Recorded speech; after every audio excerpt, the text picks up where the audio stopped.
الحمد لله نحمده ونستعينه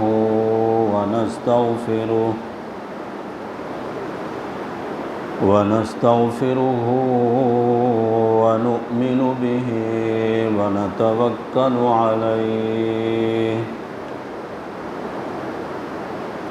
ونعوذ بالله من شرور أنفسنا ومن سيئات أعمالنا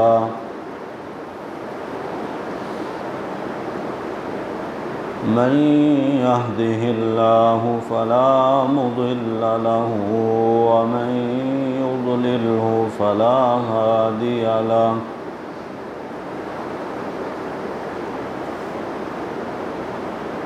شهادة أن لا إله إلا الله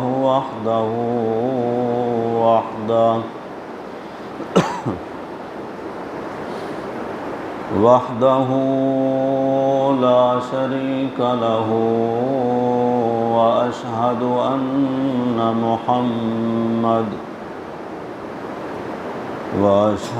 أن محمدًا عبده ورسوله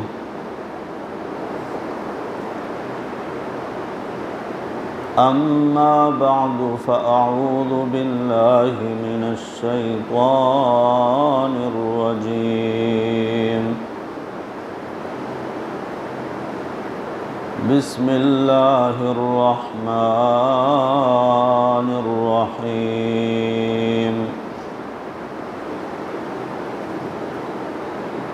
إياك نعبد وإياك نستعين صدق الله وصدق رسوله النبي الأمين الكريم ونحن على ذلك لمن الشاهدين والشاكرين والحمد لله رب العالمين اللهم صل على محمد وعلى آل محمد كما صليت على إبراهيم وعلى آل إبراهيم إنك حميد مجيد اللهم بارك على محمد وعلى آل محمد كما باركت على إبراهيم وعلى آل إبراهيم إنك حميد مجيد بزرگان محترم، برادران عزیز،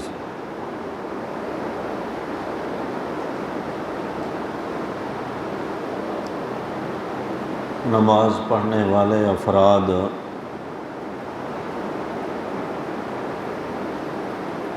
نماز کی ہر رکعت میں سورۃ الفاتحہ تلاوت کرتے ہیں۔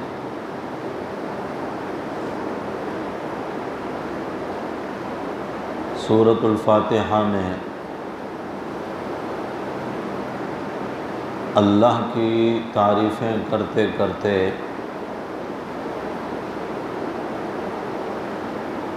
نمازی اللہ کے ساتھ عہد کرتا ہے، وعدہ کرتا ہے۔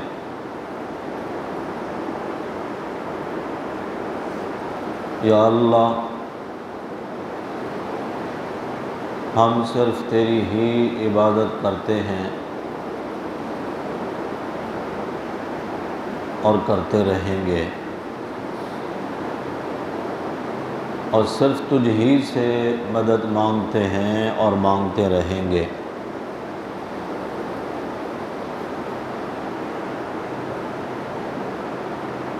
ضرورتوں میں جب کسی چیز کی حاجت ہو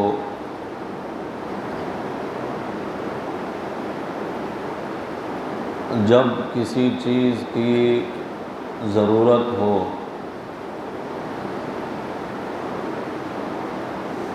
یا انسان کسی مشکل میں پھنس جائے،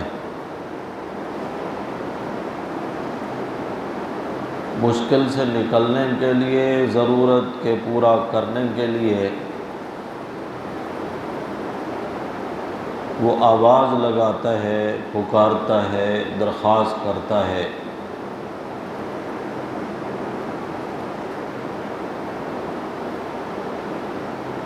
ضرورت کے لیے آواز لگانی چاہیے، اور یہ حق ہے اللہ کا، اللہ کو آواز لگانی چاہیے، اللہ کو پکارنا چاہیے۔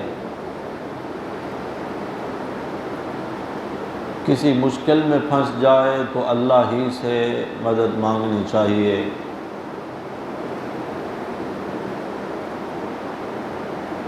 اللہ کے سوا نہ مشکلوں سے کوئی نجات دینے والا ہے اور نہ ہی کوئی حاجتیں پوری کرنے والا ہے۔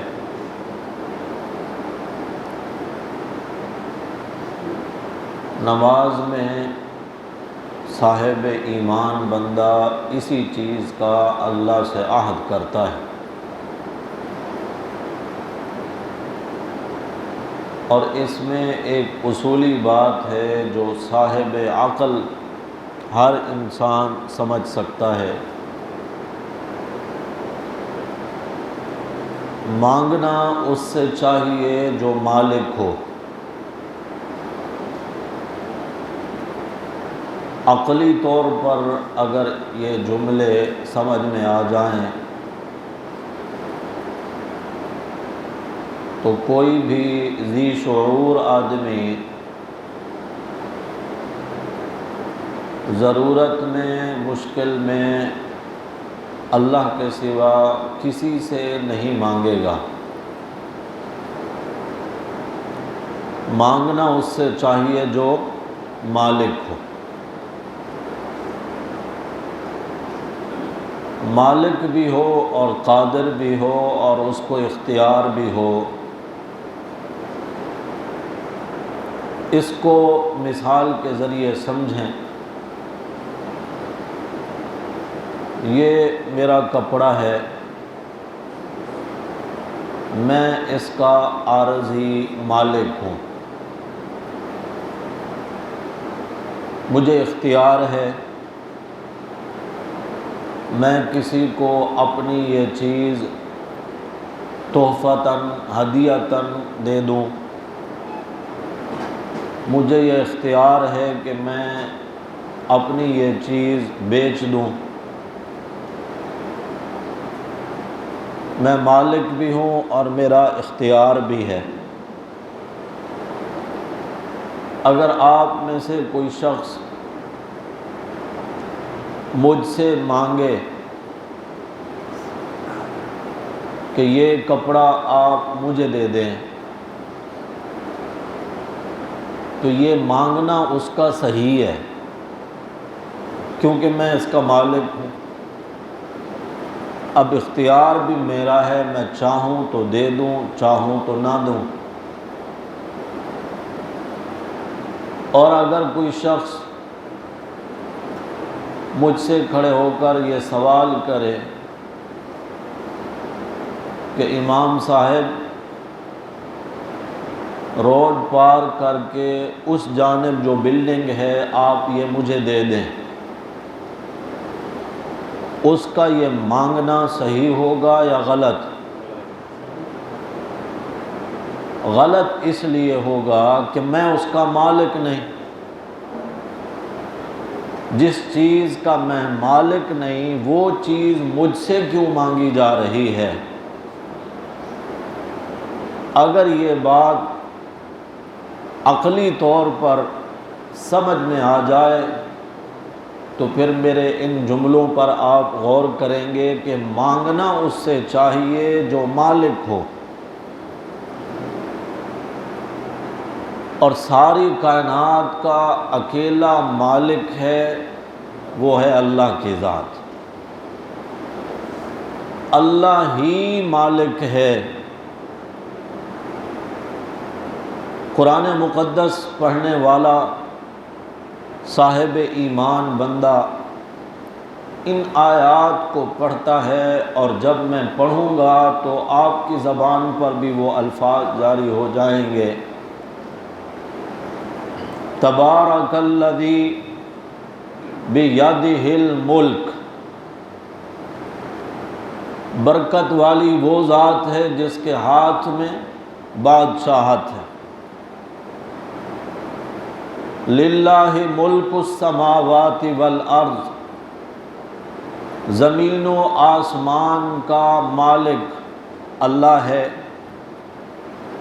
لہو ما فی السماوات و ما فی الارض، اسی کا ہے جو کچھ آسمانوں میں ہے اور جو کچھ زمینوں میں ہے، وہ سب اللہ ہی کا ہے۔ قل اللہم مالک الملک، ہر چیز کا مالک، کائنات کے ذرے ذرے کا مالک اللہ ہے۔ جو مالک ہے اسی سے مانگنا چاہیے، اور جو مالک نہیں اس سے مانگنا غلط ہے، بیکار ہے، فضول ہے، احمقانہ حرکت ہے، بے وقوفی ہے کہ جو مالک ہی نہیں اس سے کیسے مانگ رہا ہے۔ یہ جملے اللہ کی توحید کہلاتی ہے، اللہ کی تعریف کہلاتی ہے، اللہ کی کبریائی، اللہ کی بڑائی کہ پوری کائنات کا اللہ اکیلا مالک بھی ہے، خالق بھی ہے، اور ساری کائنات میں قدرت اور اختیار بھی اسی اکیلے اللہ کا چلتا ہے۔ جب زمین میں کوئی بندہ اللہ کی توحید کے یہ الفاظ ادا کرتا ہے، اللہ ان کلمات سے بڑا خوش ہوتا ہے۔ اللہ نے زمین و آسمان کا یہ سارا نظام بنایا ہی اس لیے ہے کہ میری بڑائی بیان ہو اور میری تعریفیں ہوں۔ آپ نماز شروع کرتے ہیں تو پہلا جملہ جو آپ کی زبان پر ہوتا ہے وہ کون سا ہوتا ہے؟ اللہ اکبر۔ کون سا جملہ ہوتا ہے؟ پچھلے جمعے کے آخری بیان کے جو آخری الفاظ تھے وہ اسی پر تھے کہ عید کے دن بھی اضافی تکبیرات اللہ کہلواتے ہیں، گویا اللہ یاد دلاتے ہیں کہ میرے بندے تو یاد کر، جب تو دنیا میں آیا تھا تیرے کان میں جو سب سے پہلی آواز پہنچائی گئی تھی وہ کیا تھی؟ اللہ سب سے بڑا ہے۔ نماز شروع کرتے وقت بھی، رکوع جاتے ہوئے، سجدے میں جاتے ہوئے، دوسری رکعت کے لیے کھڑے ہوتے ہوئے، اتحیات میں بیٹھتے ہوئے، ایک رکن سے دوسرے رکن میں منتقل ہوتے ہوئے بندے کی زبان پر یہی الفاظ ہوتے ہیں، اللہ اکبر، اللہ سب سے بڑا ہے۔ یہ کلمات اللہ کی بڑائی کے جب کوئی بندہ بیان کرتا ہے، سنتا ہے، کہتا ہے، بولتا ہے، اللہ ان کلمات سے بڑے خوش ہوتے ہیں۔ لیکن اللہ کے ساتھ دوسروں کو جو شریک کرنے والے لوگ ہیں ان کو بہت تکلیف ہوتی ہے ان باتوں سے۔ اللہ اکیلے کی بڑائیاں بیان ہو رہی ہیں۔ اللہ تعالیٰ 24ویں پارے میں فرماتے ہیں، اذا ذکر اللہ وحدہ، جس وقت اللہ اکیلے کا ذکر کیا جاتا ہے مشرکین کے سامنے، اشمئزت قلوب الذین لا یؤمنون بالآخرہ وَإِذَا ذُكِرَ الَّذِينَ مِن دُونِهِ إِذَا هُمْ يَسْتَبْشِرُونَ۔ اللہ اکیلے کا ذکر ہو، اللہ کے بارے میں بتایا جائے کہ وہ اکیلا ہی مشکل کشا ہے، وہ اکیلا ہی حاجت روا ہے، وہی ہے جو خالی جھولیوں کو بھرنے والا ہے، وہی ہے جو مشکلوں سے نجات دینے والا ہے، وہی ہے جو بیماروں کو شفا دیتا ہے، مقدمات میں پھنسے ہوئے لوگوں کو رہائیاں دلاتا ہے۔ جب اکیلے اللہ کی وحدانیت بیان ہوتی ہے تو جو مشرک ہے فرمایا کہ اس کا دل تنگ ہونے لگتا ہے، جی کڑنے لگتا ہے، اس کا پیشانی پر بل آنے شروع ہو جاتے ہیں۔ اور جیسے ہی اللہ کے ساتھ کسی کو شریک بنا کر کہہ دیا جائے کہ اللہ بھی یہ کرتا ہے اور فلاں بھی ایسا کرتے ہیں اور ایسا کرتے ہیں، اللہ فرماتے ہیں اذا ہم یستبشرون، پھر بڑا خوش ہوتا ہے۔ جب یہ کہا جائے مشکلوں سے اللہ نجات دیتے ہیں تو پھر دل تنگ ہوتا ہے۔ اشمئزت قلوب الذین لا یؤمنون بالآخرہ۔ اور جب یہ کہا جائے کہ شیخ عبد القادر جیلانی رحمۃ اللہ علیہ نے 12 سال پہلے کا ڈوبا ہوا بیڑا بارات سمیت جو غرق ہو گیا تھا، 12 سال کے بعد اس کو تیرا دیا اور باراتیوں کو نکال دیا، تو آگے سے نعرے لگائے جاتے ہیں کہ نعرہ غوثیہ اور فلاں اور فلاں۔ اور کبھی کسی نے غور نہیں کیا کہ 12 سال تک بارات غرق رہی، افراد سارے غرق رہے، 12 سال کے بعد انہوں نے زندہ کیا، تو پھر اسی طرح ناچتے کودتے ڈھول بجاتے بارات پھر سے آ گئی۔ کبھی کسی نے سوچا ہے کہ ان 12 سال میں جو لوگ غرق ہو گئے ان کی بیویوں نے تو عدت کے بعد آگے نکاح کر لی ہوں گے، اور پھر جب ان کے پہلے والے شوہر بھی آ گئے تو پھر کتنا بڑا فساد ہوا ہوگا، انہوں نے پھر دوسرے شوہر کے ساتھ زندگی گزاری یا پہلوں کے پاس چلی گئیں؟ نہیں، بس نعرے لگانے ہیں اور خوش ہو جانا ہے کہ بالکل ایسے ہی۔ ٹی وی پر بیٹھے ہوئے ٹاک ٹیبل پر مولویوں کے بحث و مباحثے کچھ لوگ غور و فکر سے سنتے بھی ہیں۔ کراچی کے بڑے مولوی صاحب ہیں، وہ ٹی وی پر بیٹھ کر کہہ رہے تھے کہ جو کعبہ ہے نا، کعبہ یہ غوث پاک کے حجرے کا طواف کرتا ہے،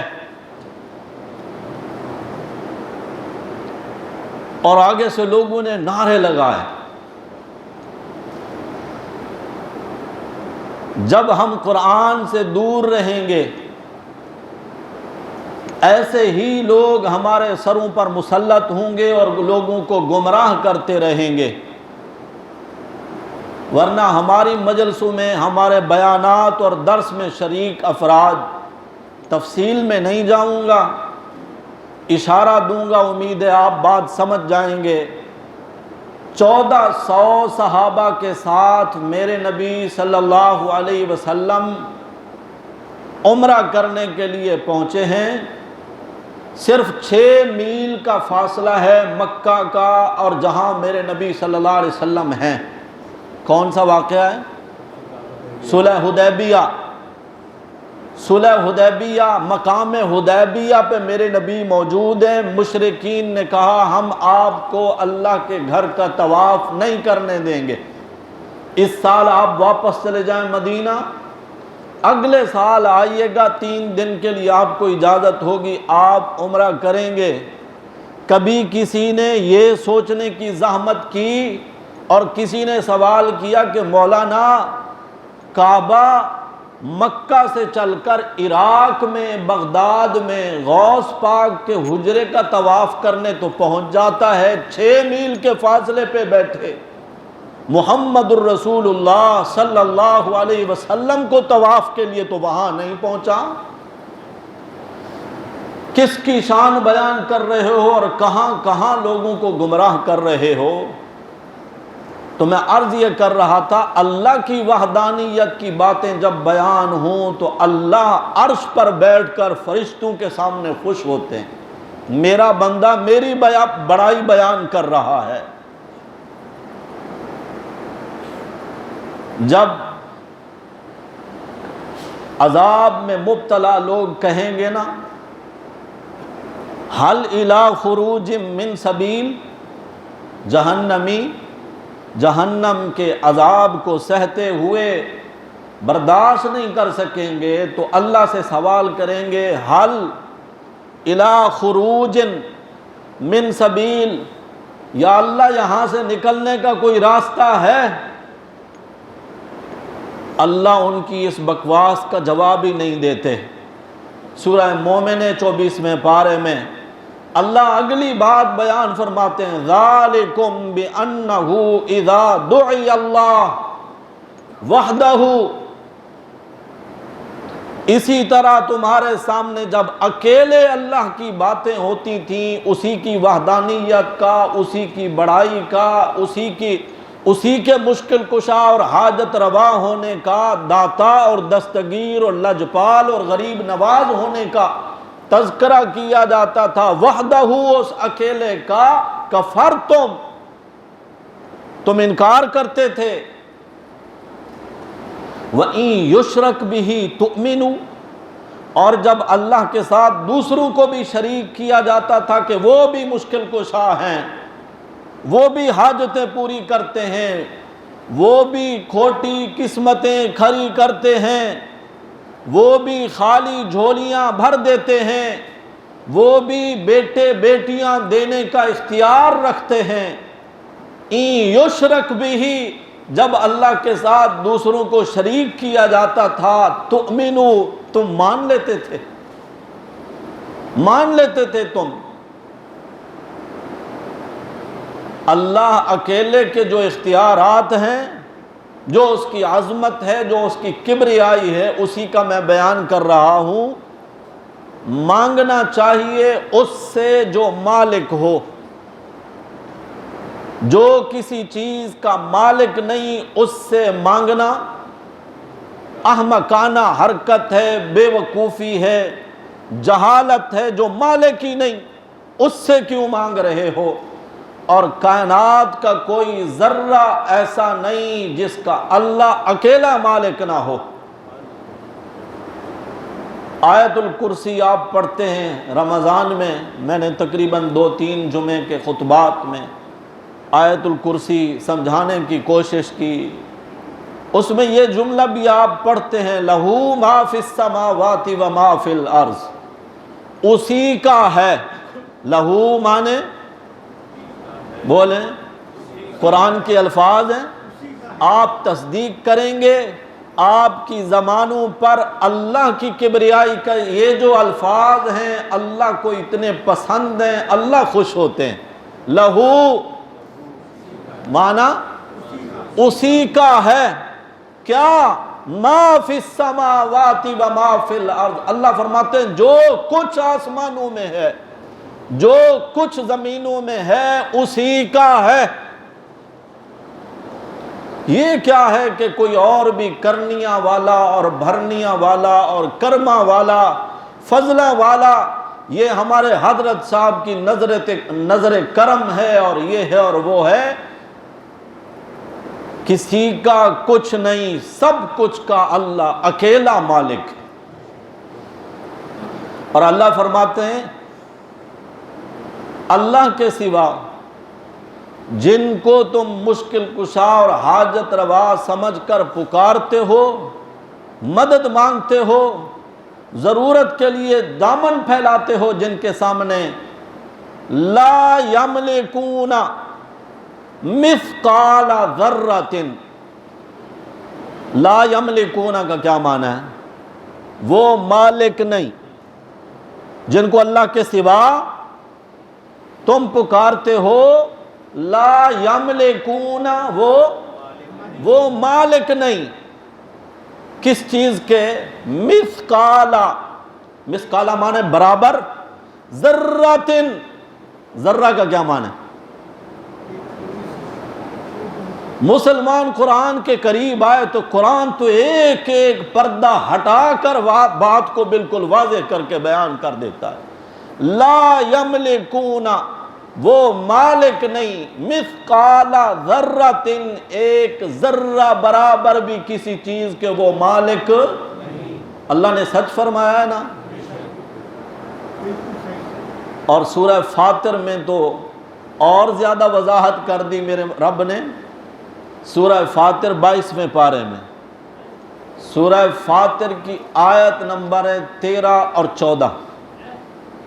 اللہ توفیق دے، گھروں میں ترجمے والے قرآن میں آپ جا کر دیکھیے گا، سمجھیے گا، اس کو پڑھیے گا، ایمان تازہ ہوگا۔ والذین تدعون من دونہ، اللہ کے سوا جن کو تم پکارتے ہو، حاجات میں، ضروریات میں، مشکلات میں، ما یملکون من قطمیر، کھجور کے دانے کے مالک نہیں۔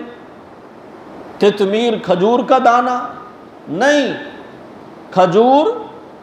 کھجور کے اندر گٹھلی کے اوپر ایک ہے باریک سا پردہ۔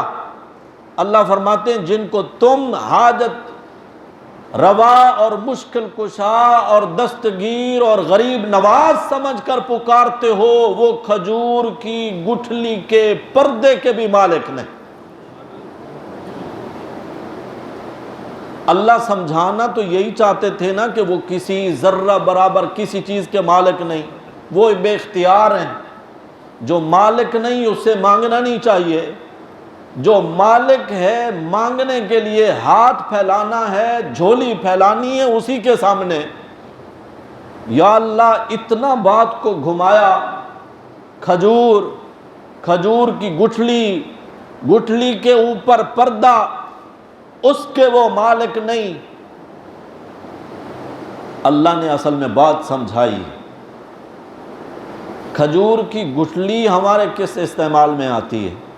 پھینک دی جاتی ہے، لیکن پھر بھی اگر وہ کہیں وزنی چیز ہے کام میں آ بھی جائے، گٹھلی کے اوپر جو پردہ ہے وہ 1,00,000 پردہ بھی اگر جمع کر لیا جائے تو کتنے کا جائے گا؟ کوئی خریدنے کے لیے تیار ہوگا؟ ہماری نظر میں وہ کتنا بیکار ہے۔ یا اللہ وہ اتنی نکمی چیز ہے، بالکل بیکار چیز ہے کھجور کی گٹھلی کا پردہ، آپ نے اس کو بیان ہی کیوں کیا ہے اور پیدا ہی کیوں کیا ہے؟ اللہ فرماتے ہیں میرے بندے تیری نظر میں تو وہ بیکار ہے، کسی کام کا نہیں، میں نے اس لیے اس کو پیدا کیا۔ وہ باریک پردہ سینکڑوں ہزاروں کی تعداد میں ان کو جمع کر کے پھر اس کو تولا جائے تو وزن میں نہیں آتا، اتنا ہلکا۔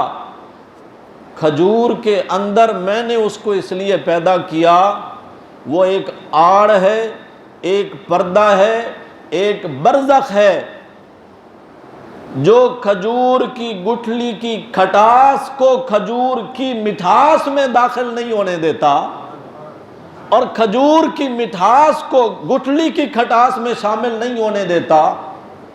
میں نے اس کو قیمتی بنایا، تیری نظر میں اس کی کوئی قیمت نہیں۔ فرمایا جن کو اللہ کے سوا تو سب کچھ سمجھتا ہے، وہ تو اس کھجور کی گٹھلی کے پردے کے بھی مالک نہیں۔ شاید اللہ نے اس وجہ سے بھی کھجور کی مثال دی اور اس کی گٹھلی کی اور اس کے پردے کی۔ اللہ نے مسئلہ سمجھایا، اللہ کے سوا جن کو تو حاجت روا سمجھتا ہے، مشکل کشا سمجھتا ہے، وہ اتنا بے اختیار ہیں، اپنی کروٹ خود نہیں بدل سکتے۔ چار پائی پر اٹھا کر دوسرے ان کو لٹاتے، کپڑے ان کے دوسرے اتارتے، غسل ان کو دوسرے لوگ دیتے ہیں، کاندھوں پر اٹھا کر قبرستان دوسرے لے کر جاتے ہیں، قبر میں سلاتے دوسرے ہیں، اگر ان کی ناک پہ مکھی بیٹھ جائے تو اپنے ہاتھ سے اس مکھی کو بھی نہیں اڑا سکتے، وہ اتنا بے اختیار۔ کھجور کی مثال شاید اللہ نے اس لیے دی، کھجور کو سمجھ قبر، گٹھلی کو سمجھ قبر کے اندر کی میت، اور پردے کو سمجھ لے کفن۔ اللہ کہنا یہ چاہتے ہیں جو تیری نظر میں مشکل کشا، حاجت روا، مالک اور وارث ہیں، وہ تو اپنے کفن کے بھی مالک نے۔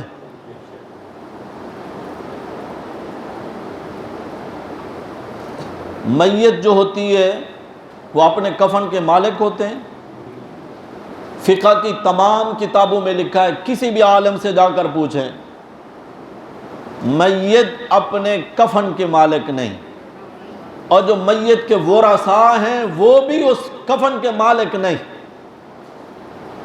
جو اپنے کفن کا مالک نہیں، وہ کسی اور چیز کا کیسے مالک ہو سکتا ہے؟ وہ کسی اور ضرورتیں اور حاجتیں پوری کرنے کے لیے کسی کی کیا مدد کر سکتا ہے؟ میں کہنا یہ چاہ رہا تھا، مانگنا، پکارنا، آواز لگانا اللہ کا حق ہے۔ کیوں؟ اس لیے کہ اللہ مالک ہے۔ مانگنا اس سے چاہیے جو مالک ہو، جو مالک ہی نہ ہو اس سے مانگنا یہ حماقت ہے، بے وقوفی ہے۔ بات سمجھ گئے؟ دعا عبادت ہے۔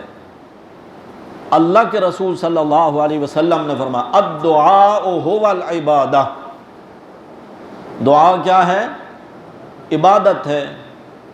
اور آپ کلمہ پڑھتے ہیں لا الہ الا اللہ، کیا معنی ہے اس کا؟ اللہ کے سوا کوئی عبادت کے لائق نہیں۔ دعا عبادت ہے اور اللہ کے سوا کوئی عبادت کے لائق نہیں۔ پکار، جس کو آپ عربی میں دعا کہتے ہیں، اسی کو فارسی اور اردو میں پکارنا کہتے ہیں، آواز لگانا۔ دعا عبادت ہے اور اللہ کے سوا عبادت کے لائق کوئی نہیں۔ معنی یہ ہوگا کہ ضرورتوں میں، حاجت کے لیے، مشکلات میں پھنسے ہونے کی حالت میں اگر پکارنا ہے، آواز لگانی ہے، مدد مانگنی ہے تو صرف اللہ کی ذات سے، جس اللہ کے ساتھ نمازی ہر نماز کی ہر رکعت میں یہ عہد کرتا ہے ایاک نعبد و ایاک نستعین، اللہ ہم صرف تیری ہی عبادت کرتے ہیں اور صرف تجھ ہی سے مدد مانگتے ہیں۔ یہ آخر کے کچھ منٹ جو ہیں، امیر المؤمنین ثانی عمر حضرت عمر ابن عبدالعزیز رحمت اللہ علیہ، بہت بڑے اللہ کے ولی اور بزرگ گزرے ہیں، اور سیدنا عمر فاروق رضی اللہ تعالی عنہ کی آل اولاد میں سے ہیں۔ ملک شام سے جو خبریں آپ حضرات نے بھی سنی، پڑھی، ہم نے بھی پڑھی ہیں، سنی ہیں، ان کی قبر کی بے حرمتی اور ان کے جسمانی باقیات کی بے حرمتی، اتنا تو کوئی کافر بھی نہیں کرتے۔ یہودیوں عیسائیوں کی تاریخ میں بڑا ظلم ہے، بربریت ہے مسلمانوں کے ساتھ جو انہوں نے کیے، مگر ایسی کوئی مثال نہیں ملتی۔ جس وقت قسطنطینیہ کا قلعہ فتح کیا گیا، میزبان رسول حضرت ابو ایوب انصاری رضی اللہ تعالی عنہ، یہ راستے میں ہی شہید ہو گئے تھے، وفات پا گئے تھے۔ سپہ سالار کو وصیت کی، میں اگر مر بھی جاؤں تو میری میت اور میری لاش کو بھی ساتھ اٹھا کے لے جانا۔ میں چاہتا ہوں کہ اللہ کے دربار میں میں مجاہد کی حیثیت میں پیش ہوں، مجھے کافروں کے ملک تک لے جانا جہاں تک ممکن ہو سکے۔